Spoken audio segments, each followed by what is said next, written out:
Welcome back, everybody. Another episode of Subject to Change is here. And today we bring on the pod Metta World Peace, aka Ron Artest, aka the Panda's friend. Whatever you want to call him, he doesn't care. But we got a bunch to talk about. The ups and downs of his career, his time in the league. Also, in remembrance of Kobe and Gigi, we're going to do a bunch of different stories about his time in LA, and it's going to be a lot of fun. Stick around, stay tuned. Let's do it. First and foremost, I'm calling you Metta. There's Ron Artest, Metta World Peace. Everybody knows that. I know you, Panda's friend. You've gotten, I'm sure, bugged about that your whole life. What are we calling you today? Anything you want, my guy. All right, let's do it. I'm going to go with Metta. I'm going Metta. Anything you want. So is that what you tell everybody? Just kind of like, hey, whatever. Well, yeah, like everybody has different preference, when I was Ron Artest, then I changed my name to Metta. Yeah. And then after I changed my name to Metta for a couple of years, then I went to overseas to China. Then I was playing in Sichuan for a little bit of time. And then Sichuan was the home, that's where pandas are pretty much birthed. And I mean, there's no pandas anywhere in the world but Sichuan. Okay. Unless you rent them. So then the panda, when I was going out there, and actually before I was going to Sichuan, my daughter loves pandas. So I was going to do a line with my daughter. So I said, we'll just call it the Panda's friend. And then when I put that out there, everybody said Metta World Peace changed his name to the Panda's friend. So then it just picked up. So you never officially legally changed your name to Panda's friend? Never, no, never. I just, people thought that. So I just said, you know what? Let's just make it an LLC and put a brand on it, throw it on Shopify. And that's how that happened. I need to do that. I need to change my name. Yeah. So when you went from Ron Artest to Metta, was that what kind of transformation? What hit you at any point? Was it just when you went to China, or was that before? When did that transition happen? Yeah, I went to China in 2014. I changed my name in 2011, I think it was. And the main thing was, Artest, I just didn't know where the name came from. Okay. So I just always wanted to make sure I'm in control as much as possible. So I didn't know where that last name came from. And if it came from someone I didn't respect, then I just didn't want that name. So that was one of the main reasons I changed my name. And then the other reason why, because there was a lot of war going on. So, and different things that, we affected by those things, we want to see peace in the world. So I got into Buddhism. I would say I grew up a Baptist, actually. So I grew up Baptist. I went to a Catholic high school. I went to a Catholic university. My grandma was Jehovah's Witness. I also used to attend the Church of Latter-day Saints, the Mormon church, a couple times. I went to the Mormon church a couple times.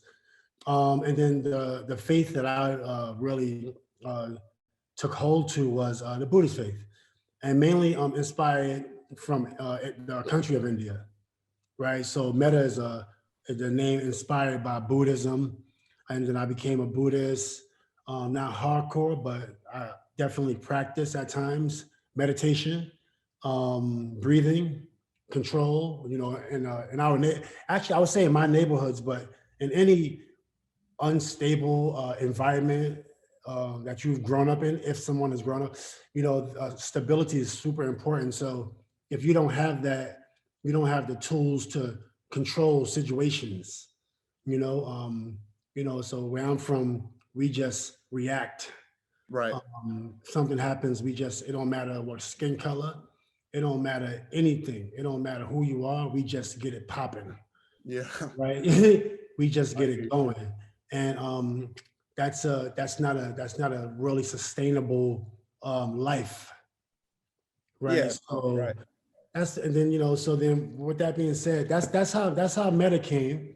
It was just that's that kind of the story, right? And then the World Peace. I was going to change my last name to a Buddhist name, but I just thought at that time, it was around the time I think when they were still looking for I guess Osama at that time, and things going crazy at that time. Yeah, that would have been Iraq War, everything going on. Well, Iraq War was 93. Well, Iraq War was a long time, but 93 was, I was actually affected by the Iraq War as a child. Right.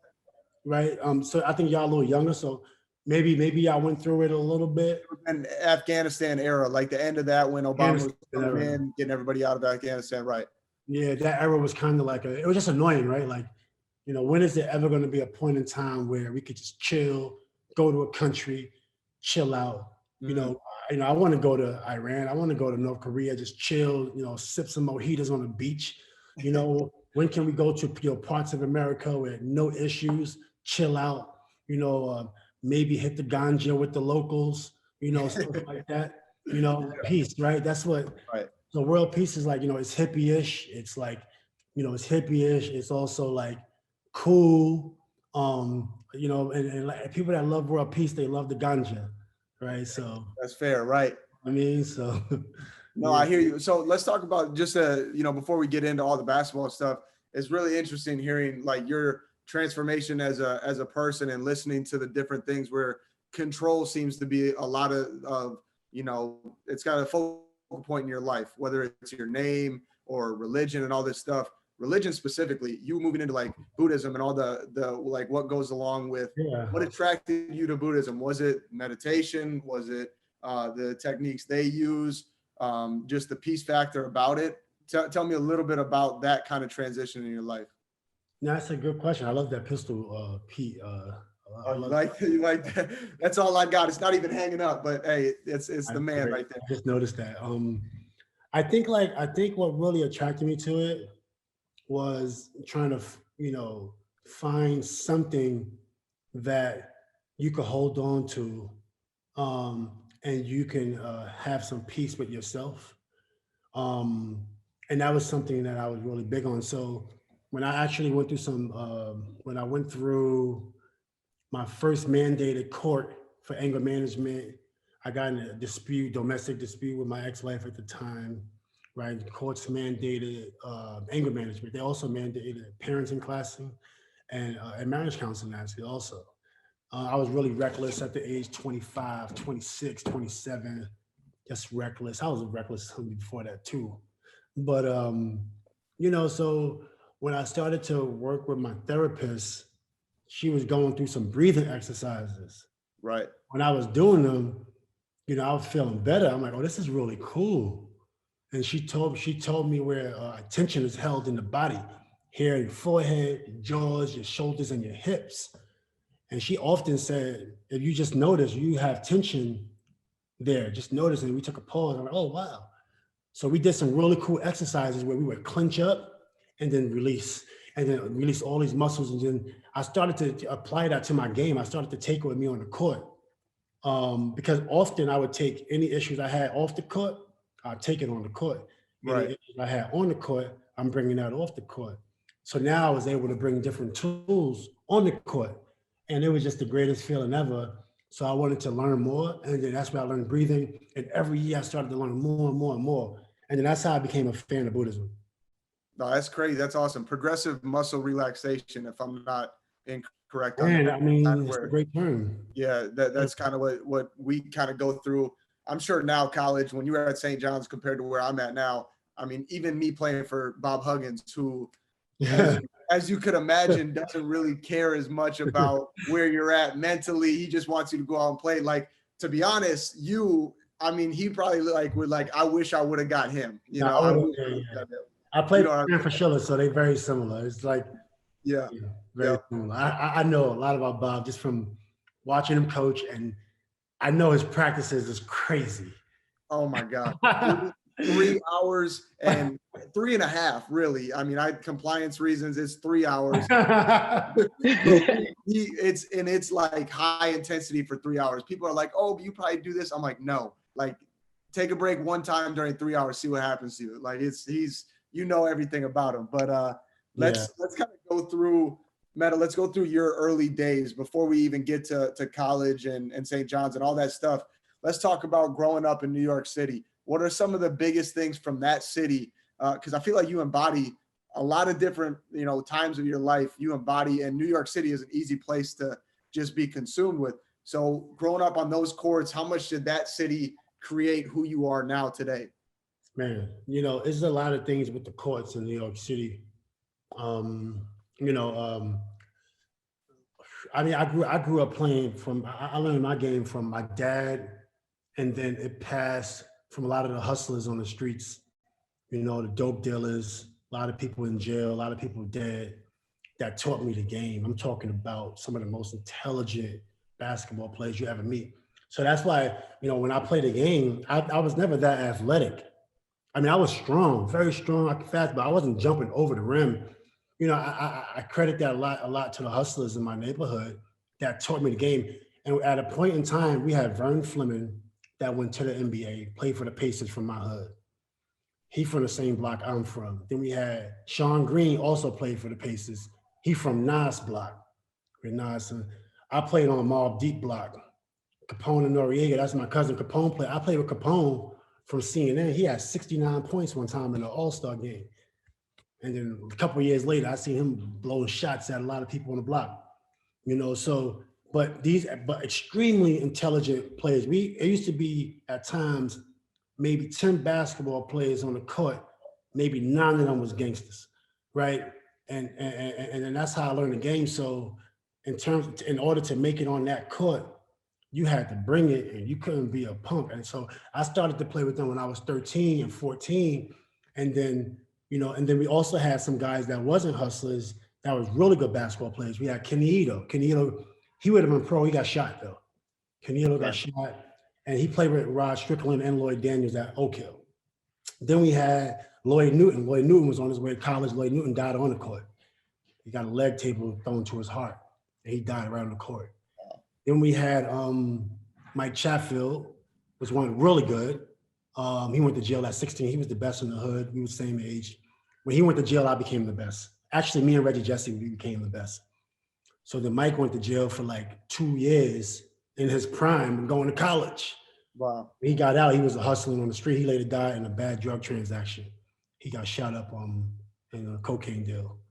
And then we had, so most of the people that I play with, extremely intelligent players. So I always pay homage to New York City. So when I was going around the Rucker Park, Kingdom, Soul in the Hole, Watson in the Bronx, 119th and 2nd, I don't even know, Elm Court, West 4th, 140th, everywhere I played, right?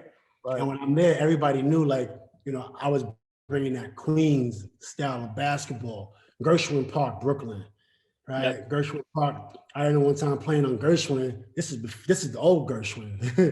They had a Ratchets out there in the game. Ratchets is coming out. You know what I'm saying? So one time this guy said, you make the free throw. He flashed a ratchet right in front of the ref. I made the free throw. You know what I'm saying? We wasn't really tripping, but that's the style, man. And that's New York City. I love it. But what made me tough, like, I don't really like what made me tough. Right. Do you find yourself now trying to, what I mean? Do you find yourself now taking like parts of New York City and being like, okay, I've entered a time in my life where I don't need that part of me, or is that where that control part comes in? You know what I mean? Well, I think like I love the game of basketball. Well, actually, when I was younger, I wanted to just make it as something. So that was it. The game of basketball is something that took me to so many levels, but the love I have for it is a little bit different than what somebody else might love about the game. I love the fact that I was able to use it as a vehicle, but I had to bring all my anger inside of it to make it, which I don't like that part. Right. I wish like it could have been just come to the game, play with passion, be happy, but I was never happy at a lot of times early in my career, right? It was always like, come to the game, chip on the shoulder, and let's go, right? And even my practices, I mean, if you was a teammate of mine in practice, and if you was a 12th man or 13th man, I was locking your ass up. Cutthroat every single day, no matter what. Locking your ass up the same way I'm locking up an all-star. And when I go into practice, I was also a beast and also working really hard, nonstop. The coach never had to motivate me. I was going harder than what he was asking for, and I think like, I when I was 25 and 26, when I got into meditation, what happened was I took a step back. So I sacrificed passion for stability. So then I was still averaging 20, I was averaging 20, 18, I was still doing my thing, but I didn't like the feeling anymore. So I almost looked like I became bored, but not really. I was still playing. I still had talent, but I sacrificed the passion for stability. And I just said, I just stopped really caring about, I'll dunk on somebody, I don't care. Like, I just want to be calm for the rest of my career. I want to finish my career. Right. You know, so luckily I did 18 years, 17 years, 18 years. That's incredible. You know? Yeah, you went for a while, and then growing up and like playing in the streets and like playing with all these guys and having a tougher background. Then you go and play AAU when you were younger with like Ellen Brand and Lamar. Was that like a different world for you? Like playing with these top players in the country and they come from different backgrounds, or were you always just like, New York is who I am, so that's how I'm gonna be? Man, it was amazing, man. Like, so Riverside Church, Mr. Ernest Lodge, it was like a pro organization, right? So they had, I mean, just imagine playing Little League and they have 8 and under, 10 and under, 12, 14, 16, 18 post high school. Imagine that, and having 3 teams each division, right? And traveling, and they're paying for most of the people to go to high schools. Like, this is an unbelievable organization. I don't know if any other organization was ever like it. And then the best wants to play Riverside. So then you get to Riverside. Even before I got with Lamar, I was on Brooklyn Queens Express, which Riverside paid for us to play. We had a hell of a team, and me and Lamar actually started out on that team. Then Elton went, right? Me and Lamar started on that team, and then Elton went to Riverside. And actually, Eric Barkley was on the BQE team. It's called Brooklyn Queens Express Riverside. Then we all got together, and then like, we lost one game, the Baron Davis team. That was the only game we ever lost. Just one game. How good was Baron Davis? Baron was a killer. Baron was a killer. I remember Baron at Nike camp, and I was just like, who is this kid that is like 5'9", that is just nice? Man. And that was Baron Davis for sure. He was killer. How much? What's the age difference between you and Baron?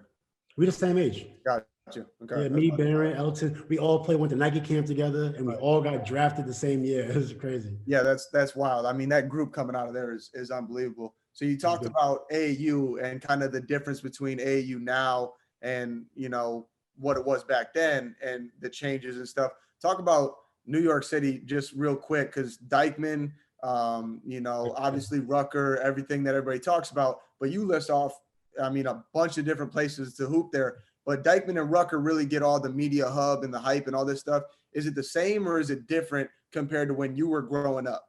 And so how is it? It's way different. Dyckman has sustained, and partially because, you know, the Dominicans, they really kept the culture of that area. Yep. They fought for the culture, the Dominicans. Uptown, Spanish Harlem.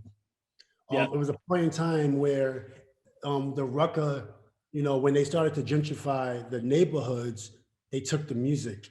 And it was really sad time, because if you're a basketball player in New York City and now you're telling us what to do in our communities, it killed basketball. And basketball hasn't really recovered in New York City since gentrification. So there's nothing really against gentrification. I understand that, but the problem is the people that's moving in didn't understand the culture of basketball. Y'all killed it. Great job. Y'all literally killed it. And now I'm used to playing in the Rucker, and people's on the trees, people's on the bridges, people's on top of the buildings, packed. Now I went to the Rucker, and I'm just like, where the hell am I? I left the park one day. I was so upset. So anyway, but the best tournament that I think in New York City, it was Kingdom, which nobody speaks about. Kingdom was probably— That's in Queens, right? That's Uptown Harlem, 125th Street. Oh, because Hami Diallo, he's a kid from New York. He's the only one. He's the only like NBA dude who like went and played there over the last few years. It feels like I think him and Lance. What's his name? Hami Diallo. He's on the Thunder now. He's like from New York? Yeah, he won the dunk contest.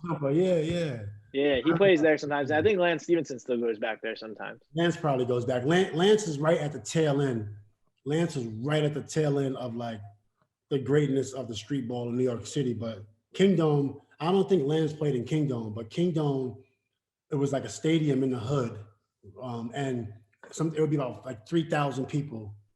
It was just crazy. So it was indoor, Kingdom was? Outdoor. Outdoor, okay. Outdoor. None of the parks I mentioned, the only one that was indoor was Elmcore. Elmcore was a really good league. And then obviously Nike Pro City, which is like Nike Pro Cities. I don't even know why I didn't mention that, but Nike Pro Cities, it's a big staple in New York City basketball. You went back and played there recently, right? Like over the last few years. I got it. Yeah, I played in Nike. I was the first. We were the first team to win a championship in Nike Pro City, Queensbridge. Got it. And we only played with people from our neighborhood. Well, yeah, I remember that. We played with some other people also, but we had a lot of people in the neighborhood. And then I got one title there, but yeah. No, but you're right. You listed so many guys who came from there, and even guys who didn't make it. But like us, I mean, I'm in New York still, and they're just not. They're not producing kids. And when they do produce kids like that, they're all leaving to go to prep schools and other things like that. Right. You think it's just always going to be like that now? Like there's not really a way to go back? Well, I hope not. I mean, I think the problem with New York City basketball is, well, for one, the coaches like Artie Cox, Kevin Jackson, Derman Player, Bingo, the Long Island Panthers, all these teams generate players like us, but it's hard to sustain it when you're coaching, you have a job, and you're taking care of these kids for years, 15 years, 20 years, doing the same thing. And I just think like it should be a program where if you make it to the NBA, some type of funding should go back to these programs, right? Because the programs is what made us. The programs is why I'm able to be a Laker great. Oh, not a Laker great, a champion. I'm not a Laker great. I haven't played there long enough. But the programs is why. I call you a great. I call you a Laker great. But I'm a great ball player, but I played on so many teams. So I don't have a. But so I feel like they should pay it back as we pay it forward, pay it back, because you can't sustain it. So, a lot of the guys that sacrifice for us, it's really hard to sustain it because they're doing it year after year after year, helping kids, coaching kids, driving, taking them to school. They need $1, they need $5, give them some money to eat. This is not sustainable. And I feel like that's we need to help our New York City coaches more and recognize them more, so hopefully it could be like a program. This program, I'm kind of just an ideation. I'm just spitballing. It's probably just as important as the legends, taking care of NBA legends. Right. It's probably just as important, but that's a whole nother conversation. Yeah. So before we get off topic of Rucker and everything that happened at NYC, you told me, you say 13 and 14 when you first started playing on those courts and stuff like that? Do you have any from Rucker or Dyckman or any of the courts, any crazy moments or kind of like your breakthrough where you decided, because you growing up said it didn't have to be basketball, it just had to be, I need to make it in something. But was there ever like a tipping point on one of those courts or something happened where you decided and thought, yeah, I can do this? Well, I mean, I got a lot of great stories. Well, I was 15, I had 47 points in Elmcore, which was really big. I was really working hard that summer, and I was just playing, and I was fearless, and I'm like, well, I have 47 points in the championship game. I hit the 3 to win. Oh my goodness, it was crazy, right? And I was like, wow, what's happening to me? I think I'm a good player. And people that goes around the city after that happens, like people start talking, especially when a young kid starts doing stuff like that. Yeah, they start talking. Every park I go in, they already knew what it was. And the crazy thing was, like, I go to the Rucker, and they know me as being a really good player, but when they like, I got the ball, and they're like, hey, but I don't got no tricks. I just the ball. I don't got no tricks. I give the ball up because I want to play defense. So I just wait to I lock somebody up. You know what I mean? And but I got some people in New York City, like John Strickland, RIP. He played well against me. Sometimes DP played well against me. There's another guy in Kingdom, actually. The Malice came to a game. So the Malice, they just cool people, right? They in the hood. I bring them out to the hood in a game. And then no security. Maybe I'm one security. And then, so they drinking nutcrackers. Nutcrackers is just like, a local hood drink, right? Uptown. So they drinking nutcrackers in the hood, right? They start throwing money. They start giving $100 bills, right? But they were just throwing it but people thought they was being disrespectful. They're like, stop throwing money at me, right? But they were just being nice, right? So it was like, it got a little crazy. So then they kind of twisted. I'm in the game. And then this dude, fresh out of prison, 7 days out of prison, we got into it, right? Right. We get into it. He tough, I'm tough. I don't give, I don't really care. And he had 57 Hold on. He was a week out of prison and he dropped 57. 7 days out of prison. 7 days out of prison. He came into the park in my prime, and I play hard. I kid you not. When I'm in these parks, I'm going hard, right? So he had 57 and hit the game winner off the glass against me, right? Yep. And hit the game winner outside off the glass. And meanwhile, at halftime, we was about to get it popping. Like, Wow. yeah, like I'm ready to fight. I'm in his hood. I'm like, let's just do it right now. And and I respect him ever since I seen him to that day. I'm like, yo, you one of the greatest players I've ever seen in my life. How old were you when you played him? I was in my prime at the Kings. I was like 26, just after I had Defense Player of the Year. When that happens, are you like, how do I get this guy on a roster? Like, or is it just like he's got no chance of making the NBA? It's just not like that. Well, I mean, he was a little out of shape, but he was so nice. I forget his nickname because I only played against him twice, maybe once, but I seen him play because I went to go see him play again because I was like a fan, right? So I went to see him play again, I think, and I forget his name, but once somebody say the name, I remember. But you know, it was a couple people I thought could have went, but the NBA is different. It's like you gotta be in shape for one. You gotta be in tip-top shape, or you gotta be super nice. And it's only 400 spots, right? So it's people great from other parts of the world. So it's really difficult. But it was some people I thought that could have made it, you know, but it's really difficult. Yeah, it's just kind of how the odds are stacked and stuff like that. That's a wild story for sure. Let's move and transition kind of now into the start of your NBA career. So how that started and then your transition. My one question I had, you know, been thinking about today is just like, if you could talk to Ron Artest coming into the NBA, you know, now knowing everything that you know, is there anything that you would have done differently, told, you know, Ron at that time, look out for this, don't do that, do this for sure, meet these people? Or are you somebody who's like, it happened how it happened? It's hard to say. Like at that time, you know, I was caught up in my own stuff. So I don't know if someone would have been able to get through to me at that time, maybe. But, you know, when I'm looking at players and I see someone that potentially had an attitude like I had, I can relate to that more.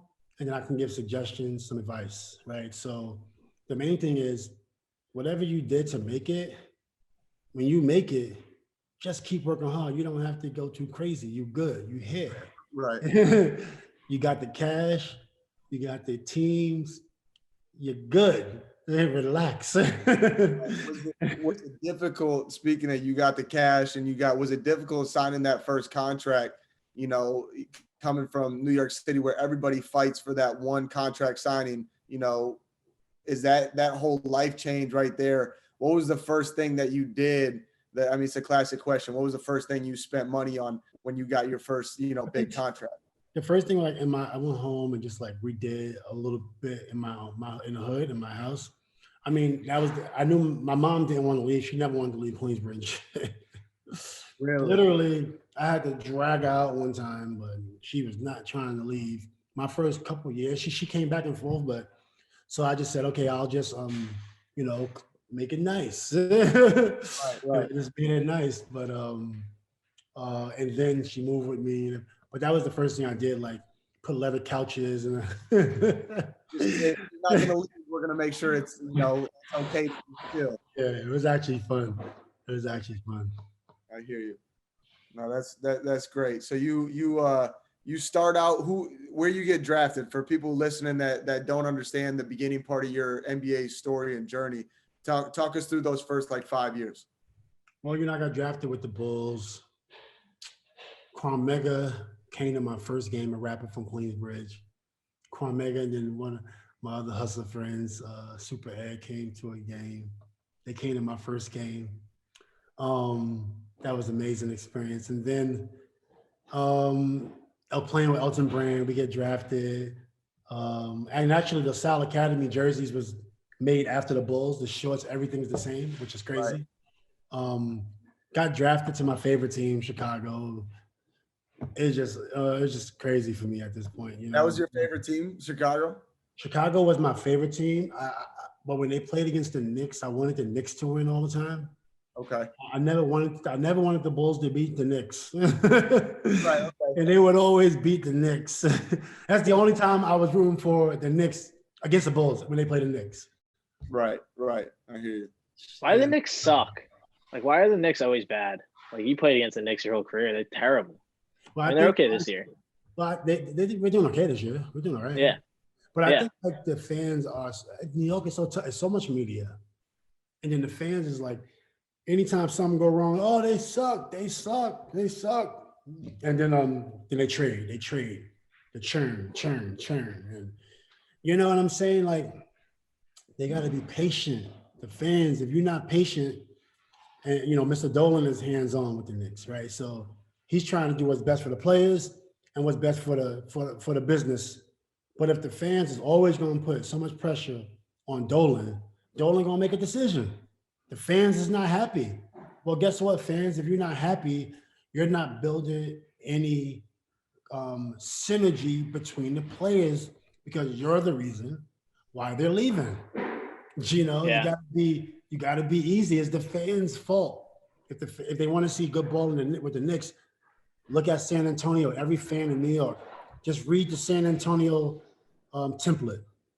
Support. That's it. That's it. Right? And then you'll see the Knicks do better. There's just so much pressure when you're a player there. But this year is good. It's good. Yeah. I've been trying to fight for them in there. Anytime they play bad and I see somebody like saying something, I'm just always going on Twitter like, they're not real fans. They're not real fans. Well, they're playing hard at least now. It feels like Thibodeau. I don't know if you ever played for him. You did probably cross paths with you. Yeah, he obviously has guys playing real hard. Did you want to play for the Knicks at any point? Like, did you ever have that opportunity? Hell yeah. I want to play for the Knicks. Damn, I wanted to play for the Knicks bad. Yeah. But I was gonna go to the game from the hood. I already had it mapped out. Yeah, would that have been a bad thing for you? Not for me. Yeah, it'd have been all good. It is what it is. I'm from the streets. If you're on the Knicks, what's a day like for going back into your prime, like 26 a day? You're on the Knicks. What would a day look like for you? I think I got an apartment in Queensbridge. I got a nice apartment in Queensbridge, and I'm going to the game from the hood. I'm not going to get shot, and so I'm not worried about it. Right, so I'm going to every game from the hood, and my first game I played for the Knicks. Finally, when they picked me, when I was an old man on a cane, I went to the game from the hood. Yep. Yeah, I went to the game. I slept in the projects, got on a train, and it was the greatest experience in my NBA career. It was the greatest experience. Absolutely, the greatest experience. I was at my boy house. Just slept, took a nap, like a normal nap I would take in my house when I was like playing for the Pacers or whatever the case may be. Took a nap in his bed. Man, it was the greatest experience ever. I wish I could have been a champion as a Knick, but it's okay. I wish anyone could be a champion. I'm a sad Knicks fan. I wish anyone could be a champion. Yeah, right now at this point, anybody just get a ring somewhere. Yeah, they have some good pieces, but I mean, until that, I mean, we need to get where LeBron needs to leave the NBA first, and then we'll have a chance. No, we'll be okay. We'll be okay. I think we're gonna be good. I think we're gonna be good. Yeah. But okay. When so they're gonna kill me if I don't ask this. When you first went into your career, did you work at Circuit City, or did you have a job, a side hustle, a side job? Yeah. What were you doing? What happened there? When I was first with the when I first got to the Bulls, I was like in the streets, like in Chicago. I was fresh out of Queensbridge, and I was still dibbling and dabbling. So when I got to Chicago, first thing I wanted to do was go to the streets, go to Cabrini Green, Robert Taylor, 79th and Halsted. I was all over, right?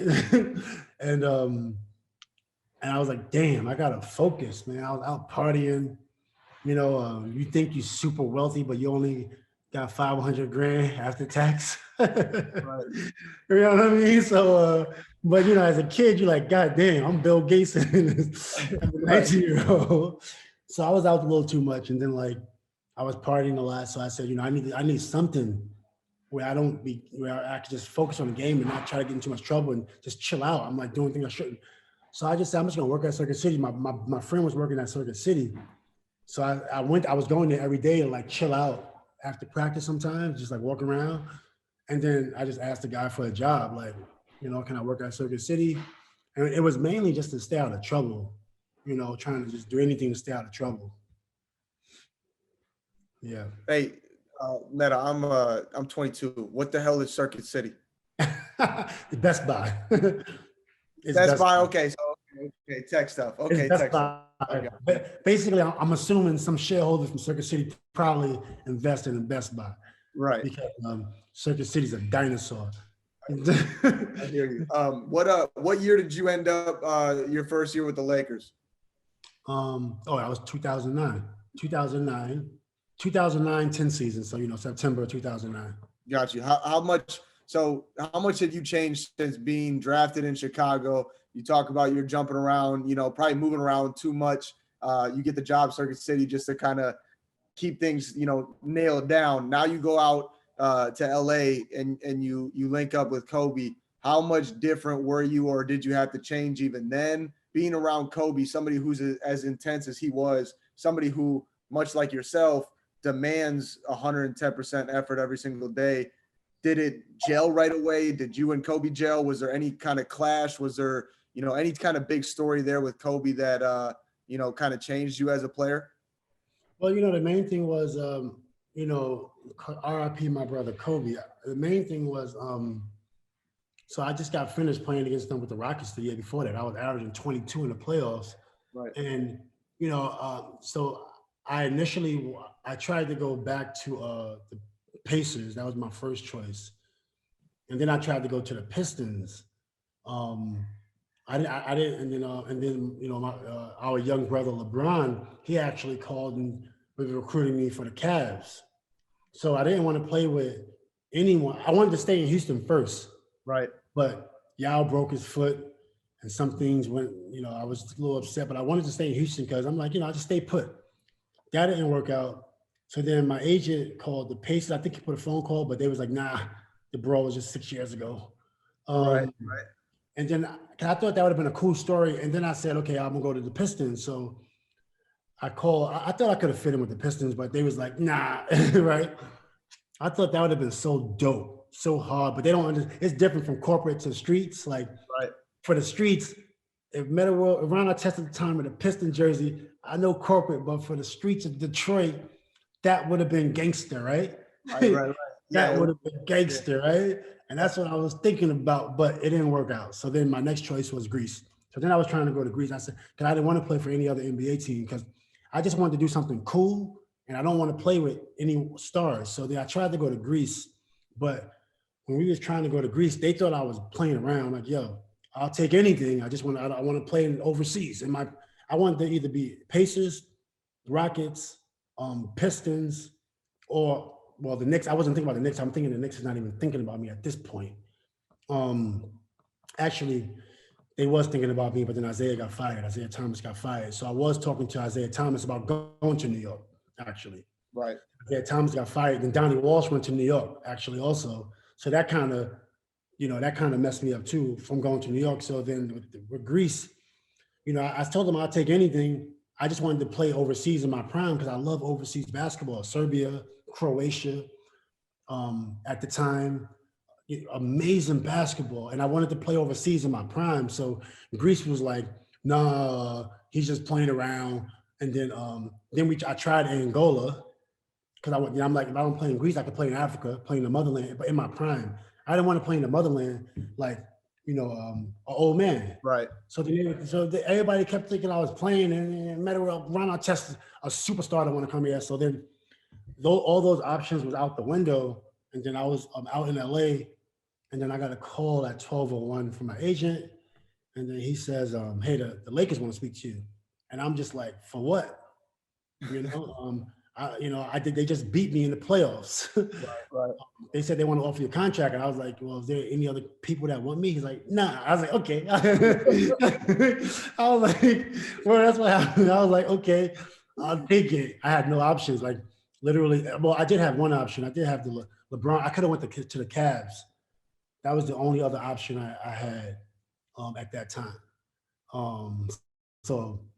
But I knew LeBron was going to be great. And one of the reasons I didn't want to play with our brother LeBron is because I knew he was going to be great. So my whole goal is I wanted to try to beat these guys. Like some guys are great already, you know what I'm saying? So they at a higher level than we are in terms of success on the basketball court. So for me, I'm always trying to beat those guys, right? That's how I got motivated. So that's why I didn't want to play with like the greats of my era. I wanted to play against them. If I beat them in a championship, then we talking something different. Right. So it was like, yeah. So that was like the whole journey, kind of going there.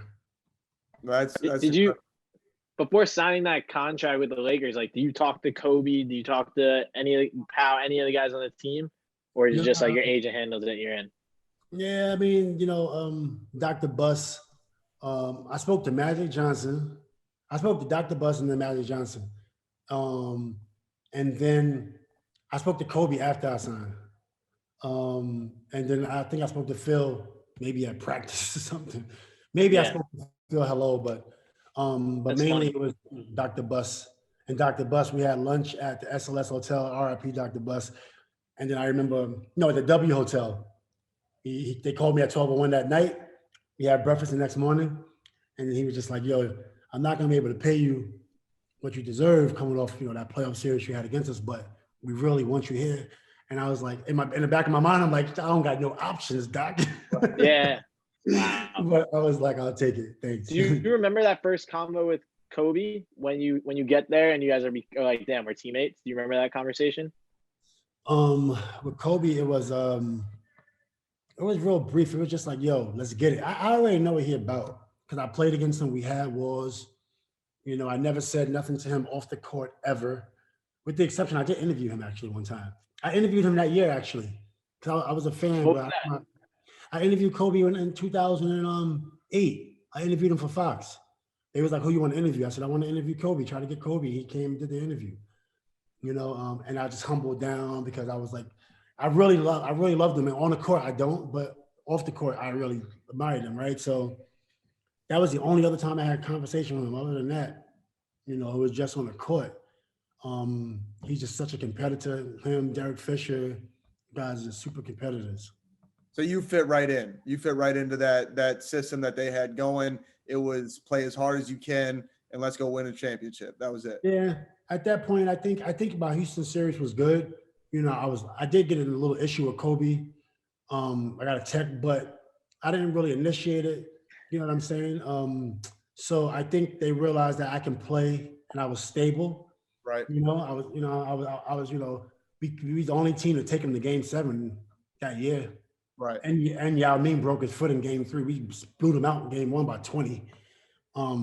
So I think like from that standpoint, they think that they probably thought they can rely on me. But the hardest thing was playing a role. I went from averaging 22 to like 6 points. Right. So that was really tough. That was tough. Did you guys get to the finals your first year there? First year we won it. Yeah.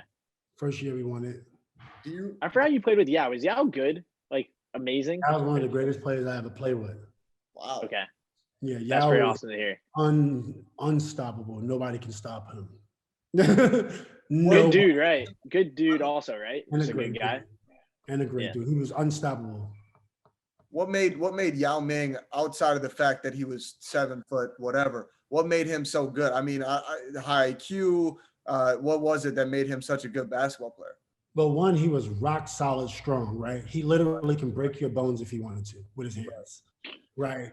Rock solid strong and very heavy. So try staying in front of him if you want, right? And then two, he can shoot. Left hook, right hook, free throw jumper, 3-pointer, could pass, could dribble at 7'6".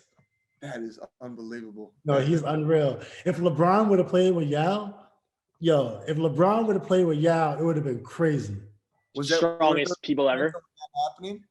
High IQs. Yeah. I mean, man, if LeBron would have played with Yao, I mean, LeBron's great already, but I'm just saying, I thought about that a couple times. I'm like, that would have been sick.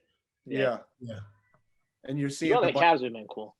Huh? A bunch of those kind of pairings now in the NBA where, guys are, doing that kind of thing. You got Brooklyn right now. I don't know how much, are you still pretty much plugged into the NBA? You watch it quite a bit and follow it or not really? I'm in it. I love the NBA. when I played, I never watched because I always I didn't want to see nobody. You Yeah. know, I just hated watching other players. You know, when I retired and I was able to reflect, and then like a year later, I became a huge fan. And I love watching the games, man. I just love watching the games. I love watching the players. It's just so exciting. You know, it's just so exciting, man. Just like I wish there was more big men that was able to have more freedom. I'm getting tired of watching these damn guards just dominate everything. It's super annoying. But with that being said, I'm still a fan, but I want to see some bigs like come out and post up and damn, like where are we at? Like everybody's 6'6" and shorter, you know, with the exception of a Who's your favorite big right now in the NBA? I mean, I know there's not a lot of true centers, but in terms of right now, who do you enjoy watching and be like, damn, we need more of that in the NBA because it creates more of a balance? Well, I respect the fact that the bigs are shooting threes because even Pat Ewing can shoot a three, but I'm just saying if the bigs wasn't shooting threes, they wouldn't have a job. Like they're forced to shoot threes. I'm sure the bigs, they want to go back to the basket. They want to, you know, drop, step, hook, up and unders. But if they only do that, they're going to be on the bench. So, I mean, I'm watching guards for the most part. Lopez, he shoot threes. Embiid, he shoot threes. Davis, he shoot threes. You know, Blake Griffin missed 4 threes the other day. They was killing him. I shout out to Blake, man. They was killing him. But if you were coming up now, because it was totally different even when you played, right? And like you ended up becoming a better shooter as you played. But I was a block. I was a small forward posted in the block. You know. So what do you think it would have been like you coming up now? Like you're getting ready to enter the league right now. You think you would have changed your game? I mean, not really, because like I always got 5 fouls anyway. I just didn't foul out, so I would have still been fouling. And then shooting threes, you know, I shot 39 one year, you know, 38. So, you know, I could have shot 38% from three. Yeah. I want to get back on some of your Lakers stuff. Yeah, but I was gonna say let's jump back into Lakers stuff. Yeah, go ahead, Jordan. Were you thinking? Was there kind of, because I'm watching The Last Dance through now for like the 3rd time, and I want to get into a little bit of Phil Jackson because I got to know just, you know, who he was as a person and a coach. But do you think, because there's a similarity in what they did in Chicago to what they did in Los Angeles when you go to the Lakers, what do you think about that comparison between you and Dennis Rodman? You a fan of it? You like it? Obviously, there's no denying how great of a player he was and you are. But is that something that you thought, when I'm going to LA, I may not have many other options in the league right now, but I'm going to fill that role that Dennis filled in Chicago? Is that something that you were thinking about, cognizant of, or not really? I mean, I was a fan of Dennis. I mean, we're really opposite players, total opposite. Because Dennis started playing basketball late. Right. Dennis was actually a better wing defender. I didn't think he was until I watched him. I'm like, wow. I mean, I was pretty good too, wing defender. I mean, we'll have to match it up. But wow, was he amazing wing defender. And then he became an amazing post defender. But he was guarding Michael Jordan and Pippen, like, you know, when you watch those games. So when I caught Dennis at the tail end, and I started to like him as a bull, so as a power forward defender. Right. But his hustle was amazing. We was way different. But I did want to be like him. Yeah. You know what I'm saying? Yeah, no, 100%. Yeah. I can see it. I changed my number to his number. You know, I mean, I admired him the whole way through. He was my idol. And then Jordan also, I changed my number to 23 when I was an all-star. So I also changed that because of Michael Jordan. It was the only reason. And then 91, Dennis Rodman.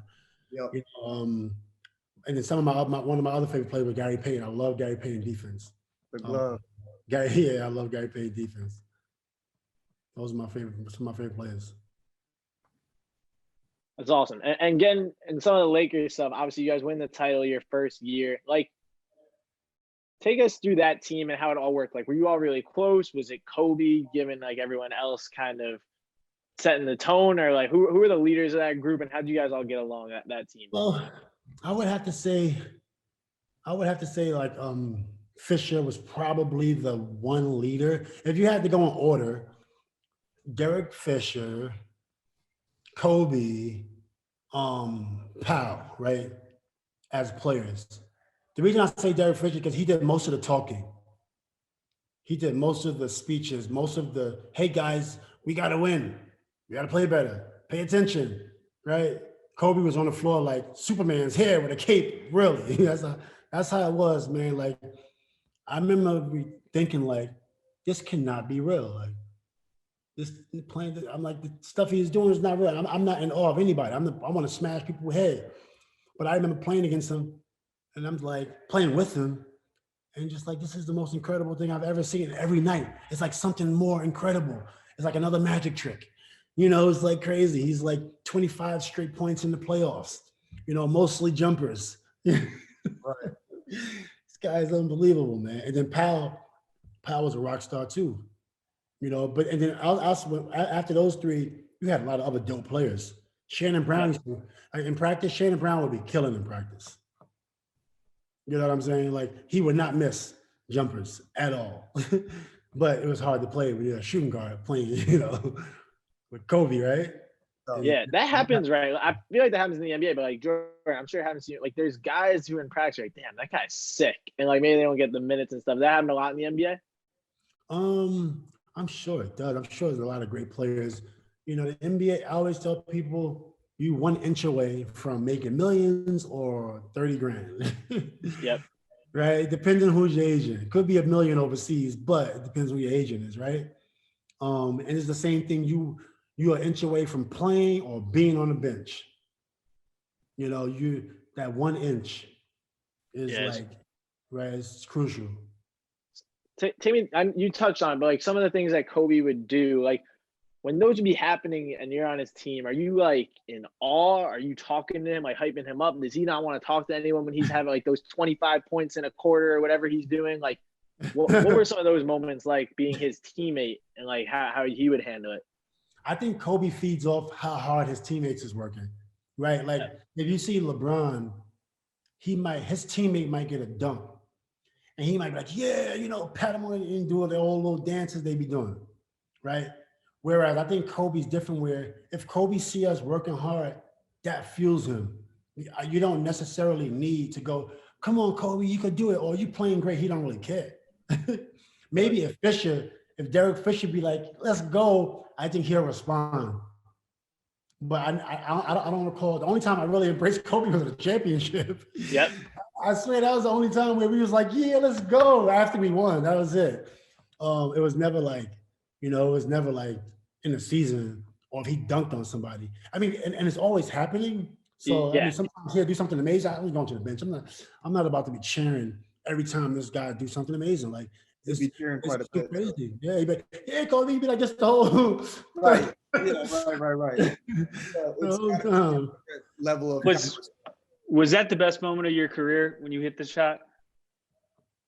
My basketball career, the best moment of my basketball career, well, winning is very important. And in high school, I was 27-0, you know, so, and that was huge because Lou Alcindor did that, you know, so that was huge.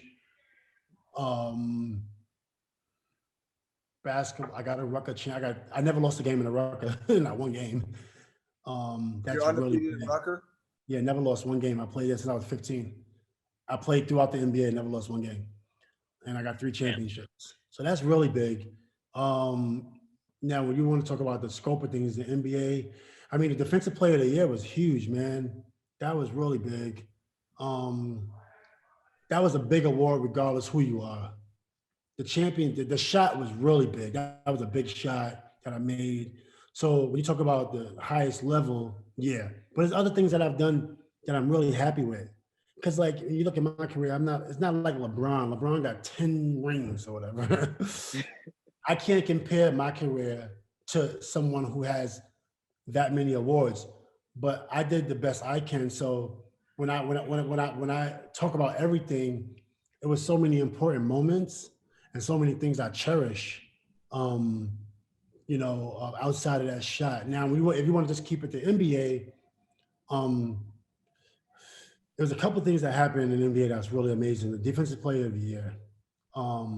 Third team all NBA was big for me. It's the only time I made it. I got suspended after that, so I don't know what could have been, but that was really big, man. Being an all-star was really big. I was able to be an all-star. And then first team all defense was big. Then I won a championship and hit a big shot. So if I had to pick one, I mean, the defensive player of the year and then the big shot, I think those are kind of even to me in terms of like, you know, the biggest moments in my career. So you and Kobe on the wing because you're defensive player of the year. Kobe was all defense almost every season. And then you have the Bulls. Everyone talks about their defense, right? With MJ and Pippen. Who's two wing defenders are you taking? You and Kobe or Pippen and MJ on the wings? It's out of those two? Yeah, I feel like those were the two. You guys were the two best defenders on your In team. our prime? Yeah. In our prime? Oh, I'm going with me, definitely. You know why? Because Reggie Miller said I'm a better defender. I didn't say this, by the way. Reggie Miller said you're a better defender than who? But he said I was a better defender. I don't want to start no drama. I'm not trying to Pippen when watching. I don't try to start no drama. But yeah. So Reggie said I was he thought I was a better defender than Pippen. That's what he said. I played, you know. So I mean, I took it as a compliment. Yeah, of course. You know? I take it as a compliment. So if that's the case, I'm gonna go with me and Kobe. Who's guarding MJ? You or Kobe? I'm gonna guard the best player. I'm the best defense. I'm one of the best wing defenders ever to play. I'm gonna guard the best player. But MJ, well, Charles Barkley one time, this was, you know, how Charles is. So MJ in Chicago, I was playing against MJ in the summertime. But that's when I accidentally broke MJ ribs, right, by mistake. And we was playing really tough, right? He tough as nails, I'm tough as rusty nails, right?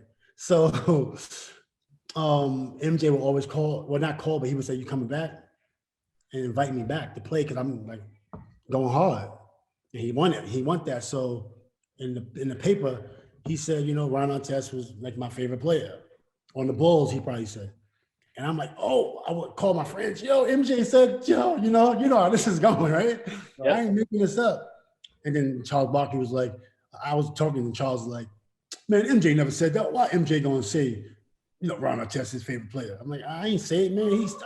That nigga said it, man. I ain't say it. Shit, man, I ain't gonna say MJ said something I am. But shit, and that actually, when I talk about my biggest moments, that was huge for me. Yeah. And I actually looked it up. It's on Google, but on years and years, you got to search and search and search and search. I actually had it as a thumbnail, but I got tired of having it. But I had it as a thumbnail, screenshotted it, everything. It's the most, I mean, like that right there was amazing. LeBron calling me to play on his team was amazing. Playing with Kobe was amazing. There was a couple things. Oh, yeah, and then Kawhi Leonard. When I got back to the league after I left for a minute, I got back. I never speak to Kawhi on the court. Kawhi don't speak to nobody. I was going to say, Kawhi doesn't speak. I don't even speak to nobody. So, you know, the only contact I had with Kawhi on the court, one time I grabbed his wrist, and he grabbed my wrist back. And we didn't say nothing, but I was like, okay, it's gangster. Right? I was like, in my mind, I'm like, okay, here a little gangster, right? But I got back on the court, and I was like 2015. I was like mentoring, so I'm in at the end of the game or whatever. And he was like, yo, it's good to have you back. And I'm just like, okay, it was messing with me all night. I went home, I called my boys, I said, yo, Kawhi Leonard said, it's good to have you back. You know, that was actually a big moment because, you know, it's like coming from a player of that stature, right? Right. I don't have many things to hold on because, you know, when in my career, it's like when I was going to be another All-Star, I got suspended, right? That's another award. When I was going to get another Defensive Player of the Year, another all team, all defense, more. I was tanking emotionally at that time, so I only have a couple things to hold, a couple of awards and a couple of really good memories, and I love them. Honestly, I cherish them like I cherish them like they MVPs. Yeah, but I'd say this, like if you talk to guys like that, like you said, Kawhi, MJ, Kobe, people of significance, they all say this stuff. That's almost better than an award, right? It's I'm so grateful. I'm so grateful because I mean I do have a championship. I don't have an MVP. That's something I really wanted. and you don't get a lot of chances. Like Russell Westbrook got an MVP. But you don't get 2 chances to get an MVP. It's like, it's really hard, right? So there's a couple things I'm missing, but with that being said, there's a couple things I got, and I just cherish those moments. And I'm really grateful. It's something that I love the game of basketball. I watch my clips sometimes. Like, I love watching you get basketball. I got a basketball app, literally. Yep. Freaking obsessed with the game. I thought I didn't love it, but apparently I do.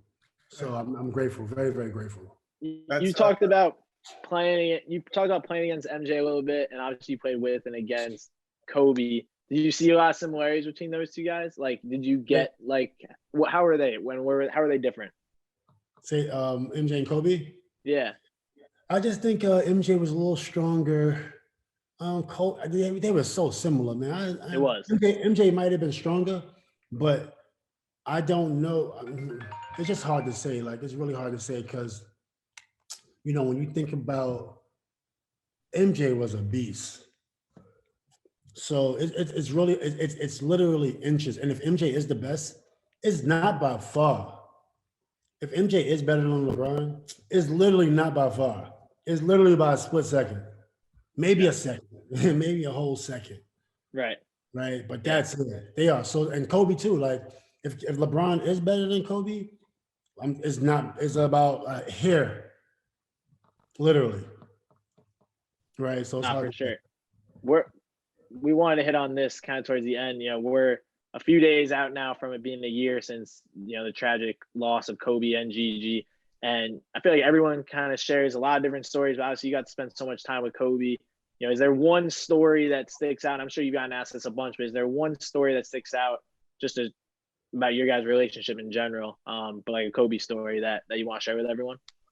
With Kobe, I had one moment at the end of our career where he came in the room. On the bus, he was like, "Yo, I'm coming to your room, play those beats. I want to rap." That was my favorite moment with Kobe because I've heard Kobe's album when I was in 2001, when he put out that first album with Sony and it didn't get released. I think they brought it back. But I heard that whole album and I was rapping at that time. I was inspired by Shaq, right? Because Shaq was a rapper. And, so I knew Kobe was a writer, but you never heard Kobe rap after that. He had a video, but that was it. It was a short-lived career. Right. So the time we came in the room, I played some beats. He started rap. He wrote a bunch of rhymes. He might have had 4 pages of rhymes, maybe 4 pages front and back. And then he was freestyling. And I was like, it was just fun. And I remember like leaving and calling my boys, like, I was just rapping with Kobe. It was crazy. and this is like his last year. This is actually his last year, and it was a great human moment. Because you don't really see Kobe as human when you play with him. He's just like unreal a lot of the times. Especially if you're not having lunch and dinner and calling, "Hey, bro, what you doing, bro?" It was none of that stuff with me and Bean. So a couple great moments. And then we had some dinner at the end of his career twice with the team. The championship dinner we had after the championship preseason, we all went out as a team, had some drinks, had some dinner. So that was really cool. We sat close in the back of the bus during his career, so that was cool moments. But I did ask him, how does he make big shots? Actually, I asked him and Derek. I said, "Kobe and Derek, I need to speak to you." Something like that. I'm like, how do you make big shots every single time? Right? Like, it's like asking somebody, how do you do, what's 2 times 2? And how do you get this equation, right? Or how do you get this answer? You can't answer that, right? You can't. But I said, listen, I need to know because we're in the playoffs. This is before the playoffs. I said, I can't afford to be missing big shots. And I told both of them, I'm like, yo, how do you do it? And this is like, they were just, Fisher was just like, well, just like stay in the moment and just like, something like that. But it was nothing that you can really learn. You just had to listen. And then you actually had to embody it. And then it actually worked for me. I really felt like those two actually in the playoffs. Yeah, I really did. I know you hit a lot. Jordan, you hit big shots though. Like, I'm curious for you, Jordan. Like, do you think about that stuff? Because you think a lot of, like, I know it's not on the NBA level, but I remember in high school and college, you had those types of things. Is there one shot that sticks out for you? I mean, my senior year state championship, hitting that game winner was tied up. I mean, I think Metta would say the same thing that Kobe would say and everybody else. And it's really easy. Like the less you think, the better. As soon as you start thinking, that's when shit goes haywire. So obviously, Yeah. like they looked at it like it was another shot. Metta, when he shot that, the feeling in that exact moment was no different. And that's the hard part, is making it feel no different than the, thousands of jumpers got the week before, in the practice gym, nobody in there. It's hard, but I mean, you also got to have a set to do it. So, Yeah. you know what I mean? That's what it really comes down to. There's only, you put 10 guys in a gym, probably only one of those guys is going to step up at the end and be like, yeah, I got the, set to do this, or even take the shot. So What's crazy though, I mean, Kobe could have easily took that shot and made it. He put me in the position. If Kobe makes that shot, I'm regular old Ron Artest. I had defense player of the year. He literally passed me the ball and cemented a great career and a great player that I actually was. Like Kobe did that. right. You know what I'm saying? That wasn't me. Yeah. You know what I'm saying? I was ready. I was ready for God already. You had to hit it. But that was all Kobe, man. Like, Kobe, and then Paul Pierce, him too, for coming off me a little bit. But that led to the greatest soundbite ever too. That shot right there, Kobe. He ever when you sit down post game right there. No, that was just. Oh, did I just cut out? Yeah, you did. That me? No, that was Jordan. Oh. You hear me now? Am I good? Yeah, you're good.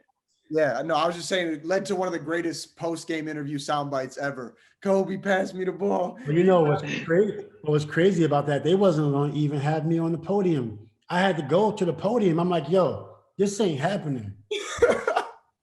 I had That's a big amazing. game. Yeah, that's how I got up there. And nobody wanted to interview me. They was always doing that to me in my career, like always putting me to the side for a long time. It was always happening. But I'm like, nah. Slotted to talk, right? Huh? They didn't have you slotted to talk? Nah, I had to go up there and tell them this is not happening. I want to be interviewed. I had a big ass game. That's how that worked out. That's how awesome. it worked out. Yeah, man. I was like, this is not happening. Not tonight. You party after that? You party after that game? You know that. I partied. We went out. I took my family. I wish I would have just stayed with the family all night, by the way. But I went out. And then Dr. Dre recorded Champions Part 2 with me that night. And we never put it out. But Dr. Dre, I went out, smoked a lot of marijuana. And then with Dr. Dre in the studio in my uniform, Dr. Dre is producing my Champions Part 2 that night. Are we going to ever hear it? Will it ever come out? Well, he has it in the files. You got to ask Dre. It's in the file. I don't have a direct line to Dre. If you want to send me that number, I'm down. And the crazy thing was, I didn't even finish the verse. I was so tired. It was like 4 a.m. The pop is right here. And Dre's such a perfectionist. He's like, say it like this, say it like this. So we literally spent 30 minutes on a syllable, right? 30 minutes on a syllable. This is how perfect Dr. Dre is, right? So I'm trying to do my best. And I'm falling asleep behind the popper. He's behind the screen. And I'm trying to not let him see my eyes. And I'm like this. No, I was passed out. I said, Doc, can we finish the next verse tomorrow? I don't want to be disrespectful, but I'm really tired. And I never finished the second verse. Like 10 years ago. Yeah, never. He's a perfectionist, and this we didn't get to respond, but the Kobe rapping story is insane. People always talk about his work ethic too. Like, did you get any of those crazy, like him working out, practice type stories? Yeah, I've seen him. Yeah, sometimes I would go to the gym. I would go to the club and then go to the gym. So I'll be drunk and then go to the gym. Even in your Laker days? Yeah, a lot of my days, anytime I get drunk, I go to the gym, right? Got it. So I sweat it out immediately. I work hard 4 times a day. But then one time I was in the gym early. I might have got there at 4 a.m. One time I said, Kobe, we're getting in at 5:30. I'm like, you do this every day. Kobe in the gym at 5:30 every day. And then sometimes I would get there at 8 or maybe 8:30 sometimes, and then he'll be leaving the gym. But most of the times I got to the gym at about 9:30. My work day started about 9:30. So I will always miss him for the majority of the time. But sometimes I would try to catch him, but he'd be, lathered, sweating. I mean, dried off, deodorant, cologne, pushing the Range or the Ferrari, headed home at 8:30. So you hear those stories about like after the championship, after you guys won the chip, is he partying or is he like partying and then he's going to the gym? I don't know what nobody was doing, honestly. I don't know. I don't know what anybody was doing. I don't know how I was out partying. But after game 6, after we won game 6, I actually went I went to Equinox. I went right to the weight room right after game 6 and lift. And then so I was focused. Yeah. But sometimes you gotta have a good time. I hear you. Hey, before we let you go, just wanted to kind of talk about what you're doing now. You kind of mentioned your app and just the stuff you're doing with the basketball world, but also just like what are you doing right now as a competitor? I've always wondered how that transition out of competition goes. What are you doing? Is it still basketball? Man. So I was coaching for the Lakers for a little bit, but I was doing this app, which is launching on January 29th. It's x-sports.com. It's a lot of work, launching the app is much more than just an app. But that's all I'm doing right now, honestly. I mean, I have Artest Management Group, which is a C Corp. X Sports is also a C Corp. So I got 2 C Corps. Then I have a business management company. So we got like a baseball play. I invested in this like 6 years ago. So we do like taxes and reconciliations and bill pay. And we got some, Canelo Alvarez is one of our clients. Christina Perez runs that company. I got a couple things going, but for the most part, like only X Sports is what I'm focused on right now. Creating opportunities for competitive athletes, to have a good experience, building up the basketball community. I think it's gonna be really cool. I think it's really fun. You can create your own teams on the app. You could accept donations. So if you want to support one of your local teams from like West Virginia or whatever, Right. donate $5 to them. Donate and help them get some water or take a trip to another city. And then also you could pay players to play according to their skill level, if our elite players. So you could travel America and make bread. You don't have to go to Mexico for $500 a month. Stay right here in America. And that's what we want to do. I want to make sure American basketball and American semi-pro basketball and minor league basketball is becoming strong again. So you don't have to go to all these other countries and leave your family, for $200 a month, right? And we want to do that right here in America. So X Sports is a lot of passion behind it. Just like if your parents, they put their foot in the food, they make some food and they put their foot in it, Right. I put my foot in this one. I put my foot in this one. But yeah, that's it. That's pretty much it, man. That's pretty much it. Shout out to Overtime, man. Always. What about hey, before you jump off, what about boxing? I know you're working out and stuff. I know you're trying to keep, in shape and you see all this stuff going on with celebrity fights and all this I would stuff. never fight. You couldn't pay me $100 million to fight. Somebody offered me money twice. I'm not fighting anybody. They offered me. Well, they might offer me to fight. I'm not fighting. Lamar is gonna fight Lamar Odom. I know. I did see that. That's my brother. I did see that. I'm not fighting anybody. No way in the world. You couldn't offer me. They offered me a couple million. No way. Why is that? You just like it's just not worth it to you? I don't feel like getting hit in my face. Absolutely not. You saw what happened. Was that because of what happened to Nate, or you felt that way before seeing Nate get? Somebody offered me money before that. Before Nate was fighting, somebody offered me money to fight. Oh, bye, Metta. That's the best exit ever. I think we just lost Metta. He's been on here with us for a while, so odds are his phone or computer died. Jordan, you're still here, right? Yeah, no, I'm still locked in. But I think if we get an hour and whatever minutes from Metta World Peace, we should consider ourselves lucky and keep it moving. So that was unbelievable. He was as candid as could possibly be. I had a lot of fun. And all you listeners out there, we're going to cut it right here. Make sure you stay tuned. Next week, we got you know what? We didn't get dating advice from Metta. He was going to give Spencer dating advice. But next time. I didn't ask him if he thought pregame Viagra was a good idea or if he's ever tried it. So that's unfortunate. Next time with Metta World Peace, we will make sure to cover all of those and maybe even questions from you, the listeners. Stay tuned for next week. We got big baby Glenn Davis on the pod. I will not be on that episode, and here's why. It's already been recorded, and I had long practice. You know, we didn't have a great one. Hugs didn't like how it was going, so we stayed a little bit extra. You know, shit happens. So until next time, we will see you guys later. Enjoy yourself. Peace. Tom? I got a mic. Peace.